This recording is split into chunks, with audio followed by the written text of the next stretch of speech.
नमस्कार, मी ॲडव्होकेट विलासराव पाटील आटपाडी. मी आटपाडी येथील दिवाणी फौजदार न्यायालयामध्ये गेले 28 वर्ष झालं वकील व्यवसाय करतोय. या तालुक्याची जर पार्श्वभूमी बघितली तर हा दुष्काळ पट्ट्यातला हा सांगली जिल्ह्यापासून शेवटच्या टोकाचा आणि सोलापूर जिल्ह्यापासूनही शेवटच्या टोकाचा असा असणारा तालुका आहे. भौगोलिकदृष्ट्या जर बघितलं तर हा डोंगराळ भागातला आमचा तालुका आहे.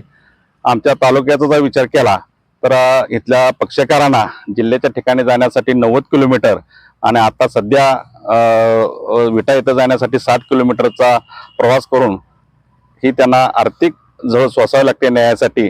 तर आताच नामदार उच्च न्यायालयाने डिसेंट्रलायझेशनची संकल्पना मांडून जिल्ह्यातील एडीजी कोर्ट आणि सिनियर डिव्हिजनची विकेंद्रीकरण करण्याचा त्यांनी निर्णय केलेला आहे. त्यामध्ये या जिल्ह्यामध्ये प्रत्येक तालुक्याला स्वतंत्र एडीजी आणि सिनियर डिव्हिजन दिलेलं आहे.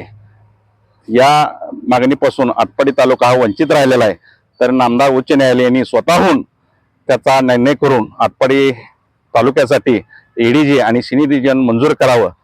नसेल तर आम्हाला या सोशल मीडियाच्या माध्यमातून सांगायचं आहे की जन आंदोलन करून ही मागणी आम्हाला नामदार उच्च न्यायालयाकडे मागावं लागेल, त्याचा पाठपुरावा करेल.